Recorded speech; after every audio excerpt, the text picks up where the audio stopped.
dia a todos. Graça e paz do nosso Deus esteja com todos nós aqui. Amém?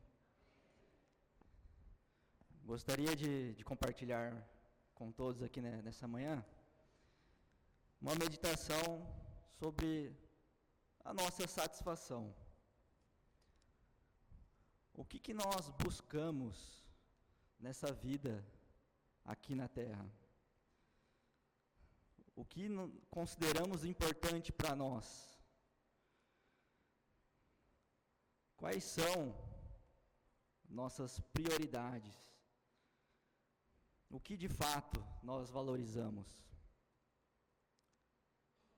Trocando em miúdos, onde que nós temos prazer? O que te traz satisfação, alegria, felicidade? Com certeza você já deve ter percorrido em seus pensamentos aí algumas coisas, alguns pontos importantes que de fato faz parte de cada um, e isso é uma realidade, é o que você busca, é o que você valoriza. A passagem que nós lemos, inclusive, começando ali pelo versículo 1 de Efésios, do capítulo 2, retrata primeiramente uma vida sem Cristo. E a partir do versículo 4, retrata uma vida com Cristo. O que eu gostaria de destacar nisso? Como que nós pensamos, como que nós nos portamos e o que de fato nos traz satisfação. E o que realmente traz a diferença é isso, alguém que tem uma vida com Cristo, alguém que tem uma vida sem Cristo. Imagine só uma vida sem Cristo, sem propósitos eternos. A pessoa, antes de se entregar a Jesus, ela está morta em seus delitos e pecados. A sua natureza corrompida pelo pecado não tem prazer nas coisas de Deus. Simplesmente ela se baseia em prazeres momentâneos. E aí nada faz sentido para essa pessoa. Imagina só que vida vazia. E só para a gente enriquecer ainda mais essa reflexão, qual que é a definição, então, que nós temos de satisfação? Segundo o dicionário, satisfação é o ato ou efeito de satisfazer-se, contentamento, prazer advindo da realização do que se espera, do que se deseja. Olha só que profundo significado de satisfação. E dentro disso, nesse prazer advindo da realização do que se espera, qual então a definição de prazer que nós temos aqui no dicionário? Prazer é o estado de satisfação dos sentidos ou da mente, alegria, contentamento, júbilo. Então, é um estado que nós temos. Esse estado pode ser momentâneo ou ele pode ser permanente. Agora, voltando ao que nós estávamos falando de uma pessoa, de uma vida sem Cristo. Você acha que ela tem esse estado de forma momentânea ou permanente? Sem dúvida, de forma momentânea. Vamos ler Efésios 2, versículo 1 a 3. Que vai retratar aí a nossa vida antes de Cristo.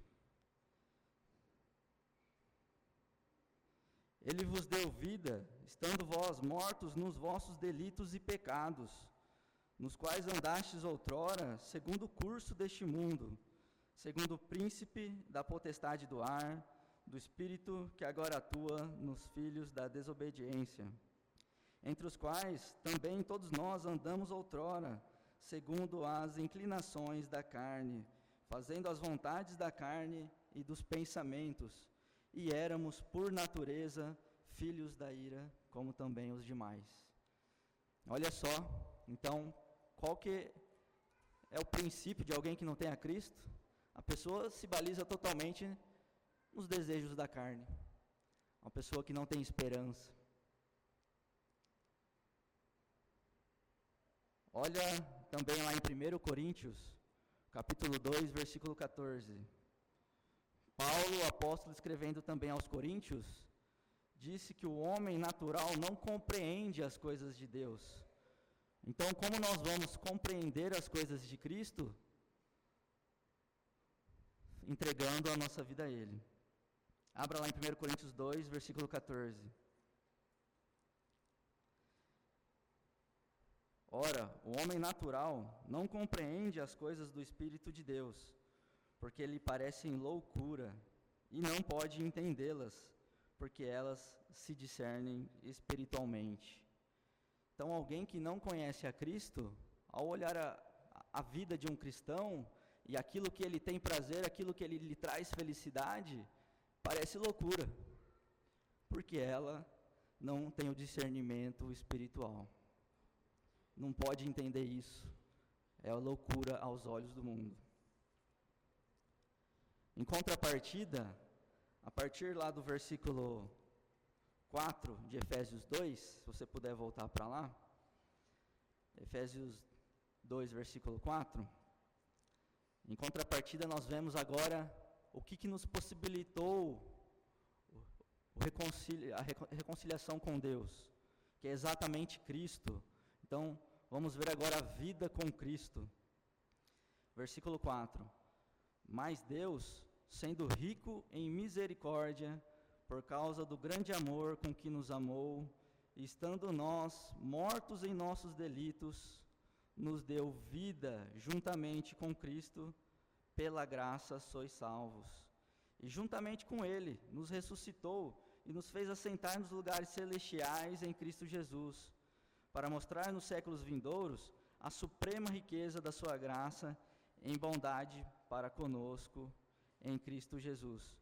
Porque pela graça sois salvos, mediante a fé, e isso não vem de vós, é dom de Deus.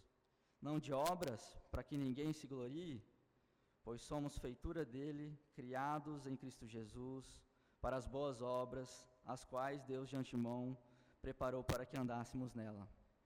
Olha só que grande riqueza que Deus tem preparado para aqueles que aceitam uma vida com Cristo. E é através disso que nós temos satisfação. Satisfação de estarmos aqui hoje reunidos, justamente para cumprir com esse propósito. Porque, como nós lemos aqui, nós estávamos mortos nos nossos delitos e nossos pecados. Então, que prazer maior nós temos do que a satisfação em Jesus Cristo, que foi o nosso Redentor. Como nós dissemos, isso aos olhos do mundo parece loucura, você basear o seu prazer, a sua alegria, a sua felicidade em alguém, em Jesus, e não em coisas que palpáveis aos olhos do mundo, né? Porque para o mundo é muito mais fácil ter prazer, ter satisfação naquilo que é palpável, naquilo que é momentâneo e prático. E quando nós experimentamos dessa graça redentora de Jesus, entendemos que o nosso estado de prazer, nosso estado de satisfação, ele é permanente, e ele só é permanente através de Jesus Cristo. Lá em Salmos 122, versículo 1 e 2, diz assim: Alegrei-me quando me disseram, vamos à casa do Senhor, nossos pés estão dentro das tuas portas, ó Jerusalém.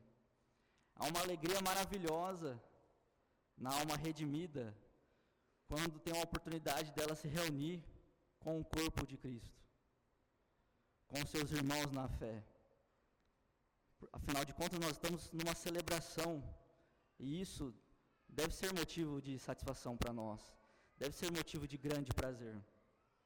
Então, esse prazer em reunir, em estarmos aqui como o corpo de Cristo, isso deve ser algo que deve fazer parte dos nossos pensamentos e do nosso próprio sentimento. Nossos olhos espirituais nos permitem ver através do que o mundo vê. Então, devemos estar atentos às maravilhas de Deus. Foco, então, no prazer, naquilo que é eterno. Foco naquilo que é permanente. Além do prazer da gente estar reunido como irmandade, o cristão tem prazer na santa palavra de Deus, conforme também o Salmo 119 nos revela, no versículo 24. Também os teus testemunhos são o meu prazer e os meus conselheiros. Versículo 47 também do Salmo 119 diz assim: e alegrar-me-ei em teus mandamentos que eu amo. E no versículo 103 também do Salmo 119, ó quão doces são as tuas palavras ao meu paladar, mais doces do que o mel à minha boca.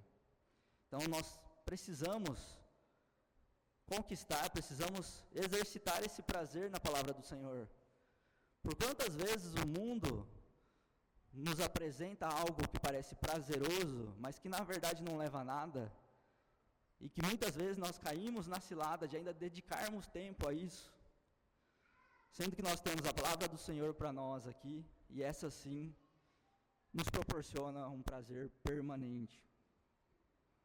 A pessoa renascida também tem prazer em buscar a presença de Deus em oração, tanto através da oração particular, como através de uma oração em conjunto, como que fazemos aqui no culto de adoração ao nosso Deus. O profeta Daniel é um exemplo de uma dessas pessoas que gostava de buscar a presença de Deus em oração. Se nós lembrarmos a história, você pode até abrir lá em Daniel 6, versículo 10, diz assim: Daniel, pois, quando soube que o decreto estava assinado, entrou em sua casa, ora havia no seu quarto janelas abertas de banda de Jerusalém, e 3 vezes no dia se punha de joelhos, e orava, dava graças diante do seu Deus, como também antes costumava fazer. E o mais interessante dessa passagem é o momento que Daniel passava. Daniel passava por um momento em que, como estava escrito aqui, que o decreto foi assinado. E esse decreto proibia que as pessoas buscassem a um Deus. E ele mesmo, sabendo do decreto, buscou a Deus em oração. Porque já fazia parte do costume dele. Porque ele tinha prazer, ele tinha satisfação em buscar a Deus em oração e tinha plena confiança no Deus que ele tinha. E como nós conhecemos a história, depois Daniel foi apontado como se estivesse buscando a Deus em oração, foi preso, e graças ao Deus que ele buscava em oração, ao nosso Deus Todo-Poderoso, ele foi redimido da cova dos leões. Né? Só um parênteses aqui, para a gente ver a importância da oração e do prazer que nós temos que ter ao buscar Deus em oração. Mesmo nos momentos difíceis, temos que ter esse prazer de buscar a Deus em oração. Afinal de contas, é Ele que vai nos nortear, é Ele que vai nos dar a sabedoria, é Ele que nos vai dar o entendimento, que nos vai dar a paciência, é Ele que nos vai dar a paz que nós tanto buscamos, que o mundo tanto busca. E não há maior satisfação do que obter a paz que vem do Senhor. Os irmãos da igreja primitiva também tinham prazer de estar juntos em oração, buscando a face do nosso Deus. Atos 12, versículo 12, diz assim: considerando ele nisso, foi à casa de Maria, mãe de João, que tinha por sobrenome Marcos, onde muitos estavam reunidos e oravam. Olha só, costume da igreja primitiva, estar juntos, reunidos e orando. Mas e nós? Depois que nós vemos esse retrato de uma pessoa de uma vida sem Cristo, e uma pessoa com uma vida com Cristo, com todos esses benefícios, com todas essas oportunidades, e nós? Será que nós temos prazer nas coisas de Deus? Ou elas não são tão valiosas ou atraentes assim? e não damos o devido valor nas nossas vidas. Como que isso soa para nós? Quando nós levantamos num domingo de manhã e lembramos que vamos à casa do Senhor adorar, prestar culto, como que isso soa para nós? É algo pesado? Ou é algo prazeroso, de motivo de alegria? Isso é um pequeno exemplo que nós podemos ter, mas se a gente for ver o nosso dia a dia, temos que tomar o cuidado de não darmos o valor em coisas momentâneas, sendo que nós temos coisas tão preciosas em nossas mãos. E isso não pode ser, de forma alguma, negado por aqueles que já aceitaram a Cristo. Se nós não temos prazer nas coisas de Deus, algo está errado. Isso você pode ter certeza. Pois a alma do cristão suspira pelas coisas do nosso Deus. Como nos é revelado lá em Salmos 42, versículo 1, que diz assim: como suspira a coça pelas correntes da água, assim por ti, ó Deus, suspira a minha alma. Como que nós, criaturas de um Criador tão poderoso, e filhos através de Jesus Cristo, pela sua graça, pelo seu amor, não vamos dar valor àquilo que é permanente, naquilo que realmente nos traz um prazer eterno. Nós temos outras aplicações práticas que nós podemos exercitar essa valorização do poder do nosso Deus, essa valorização do prazer nas coisas divinas. Admire a natureza, admire o Criador. O diálogo entre os irmãos também deve ser cultivado. Isso, com certeza, é motivo de grande alegria, de grande prazer a quem está envolvido. Através de uma conversa, você se sente muito melhor. E com certeza, se vocês estiverem entre irmãos, os assuntos vão ser muito mais valiosos, vão ser assuntos espirituais, vão ser assuntos de crescimento. Fale sobre as bênçãos de Deus. Isso vai estimular essa admiração por Deus. Isso vai estimular essa preciosidade do prazer em coisas eternas. Então, fale sobre as bênçãos. Com certeza isso traz satisfação. Fale sobre Jesus. Fale sobre Jesus para quem ainda não aceitou a Jesus. Fale sobre Jesus para aquele que também já aceitou a Jesus. Com certeza isso vai exercitar em nós um sentimento de prazer, e o prazer nas coisas certas. Como então exercitar isso? Como então conseguir isso? Como despertar isso em nós, além dessas medidas práticas? Peça a Deus, busque a Deus e obedeça de todo o coração. Para finalizarmos, abra lá em Salmos 51, versículo 10 até o 13. Nesse sentimento, nessa intenção que nós temos de pedir a Deus, vamos fazer essa leitura. Salmo 51, versículo 10, diz assim: cria em mim um coração puro, ó Deus, e renova dentro de mim um espírito estável. Não me expulses da tua presença, nem tires de mim o teu Santo Espírito.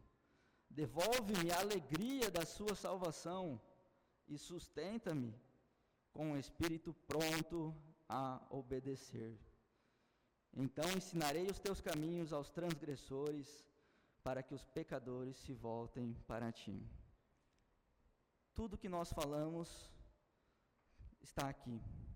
Precisamos buscar a Deus, precisamos suplicar a Ele um coração puro, um espírito inabalável, e que Ele renove dentro de nós, dentro de cada um, essa satisfação. Como diz no versículo 11, não me expulses da sua presença. O maior prazer que podemos experimentar, sem dúvida, é estar na presença do nosso Deus. É ali que encontramos paz, força e renovação. Não troque esse privilégio por nada deste mundo. Então, se de fato nós valorizamos a Deus e a salvação, por meio de Jesus Cristo, nosso Salvador, nós devemos buscá-lo incansavelmente. Temos então prazer em fazer a vontade de Deus e teremos, por fim, satisfação em encontrá-lo na eternidade. Jesus, com certeza, é o nosso mestre. Ele satisfaz tudo e todos nossas vidas aqui neste mundo. Ele completa, ele transborda. Ele é suficiente e é único. Que possamos estar todos nesse mesmo objetivo, de buscar a Deus em espírito e em verdade. Que Deus nos abençoe.